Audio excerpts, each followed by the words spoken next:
کہ ایک بلی کو بہت زیادہ خوراک دے دی گئی اور وہ پھول پھول کے ہاتھی جتنی ہوگی، اور ایسا کبھی نہیں ہوا کہ ایک ہاتھی کو خوراک کم ملی اور وہ چوہے جتنی رہ گئی۔ جس کی جو فطری استعداد ازلی جو اس نے خود مقرر کی، اس کے مطابق اس کی گروتھ ہوتی ہے، اس کے مطابق اس کی تربیت کرنا ہے، اور اس کو پتہ ہے کس کو کیا دینا ہے، اور اس کو وہ بہم پہنچا رہا ہے۔ انسان کو طرح طرح کے کھانے چاہیے، ایک کھانے سے یہ اکتا جاتا ہے۔ بھینس تو سویر شام دوپہر وہ چارہ ہی کھاتی ہے، کبھی اس نے کہا کہ کوئی ناشتہ تبدیل کر دو، اس سر جھکائے ہوئے وہ صبح بھی وہ کھا رہی ہوتی ہے، شام کو بھی وہ کھا رہی ہوتی ہے۔ لیکن انسان ہے وہ ایک چیز دو دفعہ کھائے تو وہ کہتا ہے یہ تو صبح بھی لی تھی۔ سواد کر ہی آئے جامع تغیر بھی ضروری ہے، کوئی رت ہو عمر پر اچھی نہیں لگتی۔ اس کی طبیعت میں تنوع ہے، کبھی کہتا ہے کہ مجھے کھانے کے لیے میٹھا چاہیے، کبھی کہتا ہے مجھے نمکین چاہیے، کبھی کہتا ہے چٹخارے دار چاہیے، کبھی لحمیات کی آرزو ہوتی ہے، کبھی سبزیوں کی طرف اس کا دل مائل ہوتا ہے، کبھی کہتا ہے کہ نہیں آج میں نے یہ لینا ہے، آج میں نے وہ لینا ہے، اور میرے اللہ نے اس کے لیے سارے انتظام کر رکھے ہیں۔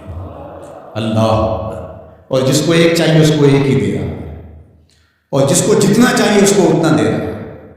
ہمیں تو ہنڈیا کے لیے آدھا کلو یا ایک پاؤ گوشت چاہیے ہوتا ہے، لیکن شیر کو میں نے افریقہ کے اندر لائیو ناشتے کرتے دیکھا ہے، اور وہ پورا حرم جو ہے وہ ہڑپ کر جاتا ہے، اللہ روز اسے دیتا ہے۔ ہنس ایک پرندہ ہے، وہ سچے موتی کھاتا ہے، اور سچے موتی پنساری سے آپ لینے جائیں تو تولو ماشوں میں ملیں، اور وہ بھی لاکھوں روپے میں، اور وہ بھی تیقن سے آپ نہیں کہہ سکتے کہ اس میں دو نمبری تو نہیں ہے، یہ واقعتاً صحیح ہے، چونکہ آج کل تو یہ چیزیں چلتی ہیں، لیکن اس کو پیٹ بھر کے چاہیے ہوتے ہیں صبح شام دوپہر۔ اور دنیا کے اوپر ایک ہنس نہیں رکھا ہوا اللہ نے، لاکھوں ہنس کروڑوں ہنس دنیا میں پائے جاتے ہیں، اور ان کو اربوں موتی روز چاہیے، اللہ روز عطا کر رہا ہے۔ تو یہ ہے اس کی ربوبیت، جس کو جو چاہیے وہ عطا کر رہا ہے۔ رب العالمین، تمام جہانوں کا پالنے والا ہے۔ رب کا معنی علماء نے یہ کیا ہے، حضرت عبداللہ ابن عباس فرماتے ہیں انہ مالک الدنیا و انہ مالک الاخرہ، یہ دنیا کا بھی مالک ہے اور آخرت کا بھی مالک ہے۔ رب یہ صرف دنیا میں ہی نہیں، آخرت کے اندر بھی اس کے خانے کرم پہ لوگ پل رہے ہوں گے، اور دنیا میں بھی اس کے خانے کرم پہ لوگ پل رہے ہیں۔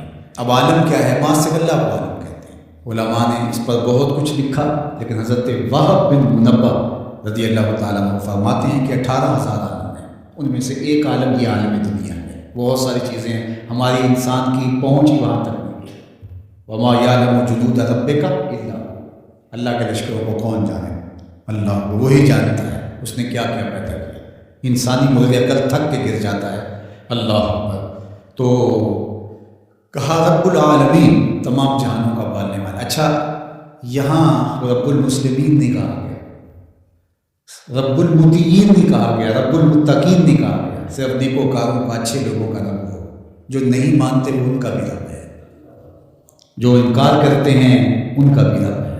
اللہ اکبر۔ یہ اس کی ربوبیت کی شان ہے کہ وہ اپنوں بیگانوں کو سب کو نواز رہا ہے۔ اور اگر آپ کی توجہ ہو تو یہاں ایک جملہ اور کہنا چاہوں گا، رب کا لفظ جو ہے وہ واحد ہے اور عالمین جمع ہے۔ رب العالمین، ایک رب اتنے جہانوں کو پال رہا ہے، ایک رب اتنے جہانوں کو پال رہا ہے۔ چلو اس سے آگے ایک اور بات کریں، رب واحد ہے اور عالمین جمع ہے، تو ایک رب کے کئی بندے ہو سکتے ہیں، ایک بندے کے کئی رب نہیں ہو سکتے، اس لیے رب کو واحد رکھا، عالمین کو جمع رکھا۔ کیونکہ اگر ایک خادم جو ہے، ایک غلام 5-6 آقا رکھے تو ایک کہے پانی لے کے، اور دوسرا کہے کہ میرے حکم میں آگ بھرو، اور تیسرا کہے تو وہ کدھر جائے گا کدھر جائے گا، اور ایک آقا 100 خادموں سے بھی کام لے رہا ہے۔ تو رب کو واحد رکھا، عالمین کو جمع رکھا، اس لیے بندے کا رب ایک ہی ہو سکتا ہے، 360 نہیں ہو سکتے۔ رب ایک ہی ہوگا، اور ایک رب کے ہی بندے جو ہیں وہ ہزاروں ہیں۔ وہ تمام جہانوں کو پال رہا ہے۔ کیوں پال رہا ہے؟ کوئی ضرورت ہے اسے؟ جو بھی ہے، باپ اولاد کو پالتا ہے تو اس کے ذہن کے کسی گوشے میں ہوتا ہے کہ بڑھاپے کا سہارا۔ شاگردوں کو استاد پڑھا رہا ہوتا ہے، اس کے ذہن میں ہوتا ہے کہ کل یہ میرے کاج میں میرے ساتھ کھڑے ہو جائیں گے، میرے ساتھی ہوں گے۔ ملازموں کے ساتھ ان کا باس کھڑا ہوتا ہے تو ان سے کام لینا ہوتا ہے، غرض ہوتی ہے۔ تو اللہ اتنے جہانوں کو پال رہا ہے تو کیا غرض ہے؟ الرحمن الرحیم، محض رحمان ہے، اسے کوئی غرض نہیں، وہ رحمان اور رحیم اور یوں ہی پال رہا ہے۔ جو نہیں مانتا اسے بھی پال رہا ہے، جو مان رہا ہے اسے بھی پال رہا ہے۔ اللہ اکبر۔